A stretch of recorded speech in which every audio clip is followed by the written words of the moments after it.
How's it going, Dave from Comic Book Investments? So in this video, we're going to look at 5 keys that are going up in price, and some of them going up by quite a bit in the very short time span that I've calculated this data. Almost, I think if I can remember, like 130%. So that's pretty good in a very short time. I think it's like 3-4 months or something like that.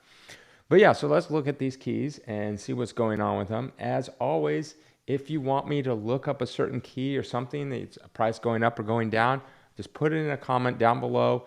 And I don't get to everyone, and sometimes I look at ones and, there's nothing I can really say about it. It's not really going down or going up, so I can't really do much about it. But if there is, then I'll try to put it on here. So just remember that. All right, first we got Marvel Superhero Secret Wars #7. This is the first appearance of the new Spider-Woman.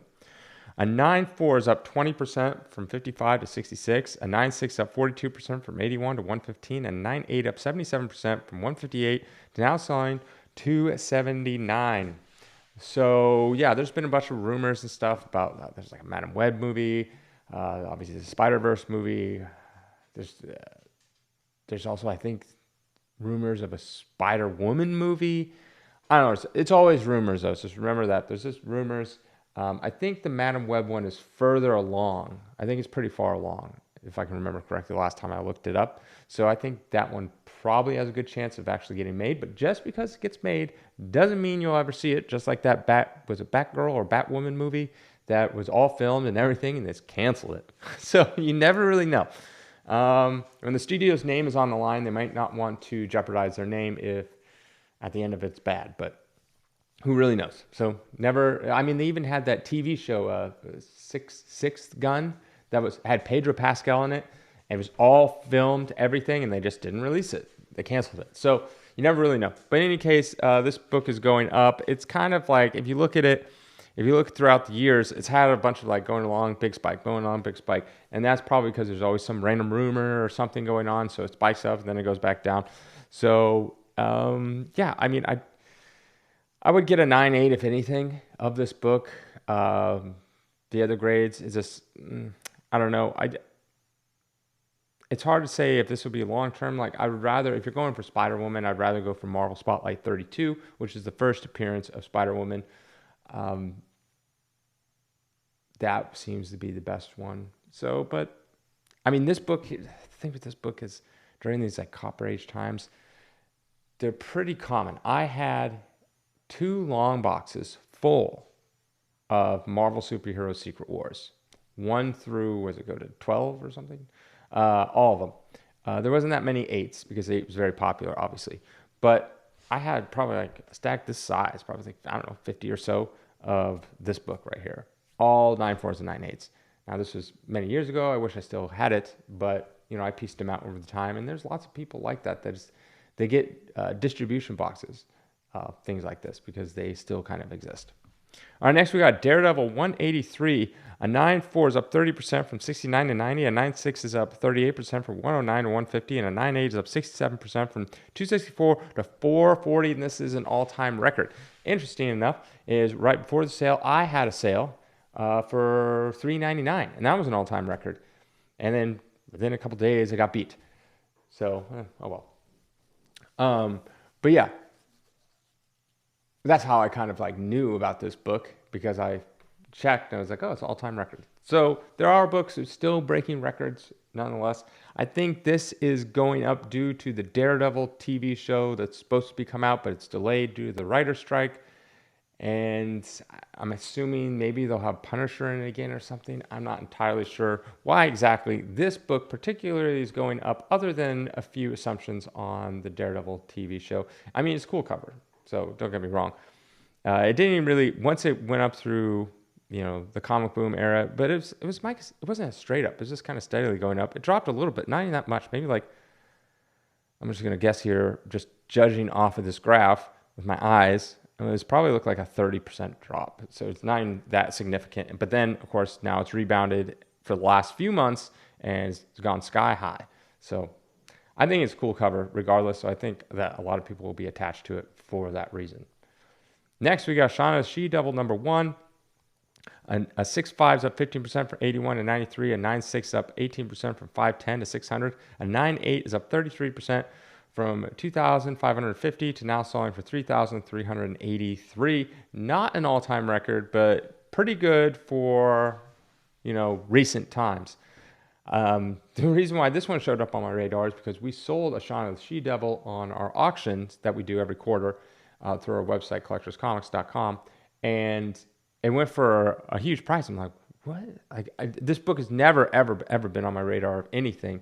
And I looked into it. I was like, wow, it must be kind of like one of those night nurses where they kind of had kind of a low print run.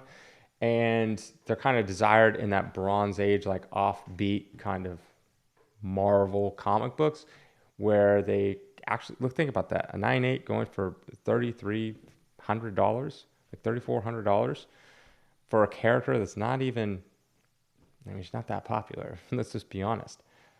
The biggest thing I know about her is, I believe, if I can remember correctly, is Hulk 181 has that coupon little Marvel value stamp, and it's always cut out. And I think it's Shaun of the She-Devil, pretty sure. So that's really why I know about her. I know there was like a Shauna Jungle Girl or something, Shauna something in the Golden Age.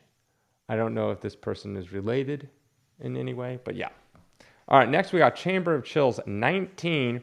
A 2.5 is up 131%. These don't sell often. Golden Age goodness. Last one sold for about 4,700. Now one selling for almost 11,000. An 8.5 is up 109% from about 25,000. Now selling for 53,000. And a 9.2 is up 43% from one selling last year for about 50,000. Now currently selling for 72,000. So these don't pop up very often. You're only going to get a handful a year, but this is a very desired book in the horror genre. These horror covers, I'm telling you, I did a whole video on like the best ones. These are very expensive and very sought after. They have long-term collectability. They're not these types of comic books like Timelies. I've mentioned Timelies multiple times. Golden Age Timelies, those would be like your Captain America, Marvel Mysteries, things like that. They're not affected by any of this like comic boom hype, anything FOMO, none of that stuff. They're just like a steady going up over time. This is going up quite a bit, going almost doubling your money in a year. That's insane. But the other ones, like, stuff that's more with the hype and stuff will go up like 3-4x in a couple months. So these are like steady growth, but they're really hard to find and really hard to get into. That's why they're so expensive. Next we got is Action Comics 252, first appearance of Supergirl. A 3.5 is up 9% from about 1,800 to 2,000. A 5.0 is up 16% from about 3,100 to about 3,600. And a 6.5 is up 46% from 3,637, now selling for about 5,300. Not an all-time record, but pretty close. And that's because Supergirl is in the new Flashpoint movie. It's not Flashpoint, it's called The Flash. And yeah, so that's when this was heating up. But if you look at the graph and you just go by trends, it didn't really get a comic boom huge thing. That more happened with other books, not this one in particular, because it is still kind of rare. And I don't mean rare as in like you can't find one any day of the week, but they don't sell that often. So you'll see a lot of like this because it's not like hundreds of sales happening all the time. So they don't sell that often. And yeah, but it's been pretty steady for, if you even look at this graph, it's been like a slight incline for the last, almost 10 years and been pretty steady, just, ever so slightly. Obviously one's going down, one's going higher, but it's just slow and steady. I still think this is a great book. It's Supergirl. So her first appearance. Also believe it's the first appearance of Metallo as well. Not a huge villain, but someone of note. So I think this is a good book long term. In general, don't expect comic books to be a get rich scheme. This is more of like you buy them when you're young, then you're old, and then you go to retire, and they're worth a whole bunch more. That's like with comics, but you get to enjoy them. You get to hang on your wall, you get to read them, you get to do whatever you want with them.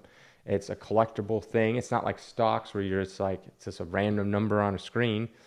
There's a little more into comic books than that. But again, comic books, you shouldn't look at it as a get rich scheme. You shouldn't look at it as like, I'm gonna buy this book and then I'm gonna flip it in 6 months to a year and it's gonna be double, triple my money. That's just unrealistic. So unless you get a screaming good deal and the book happens to be hyped up, but it'll shortly fall after that hype. Anyways, have a good weekend.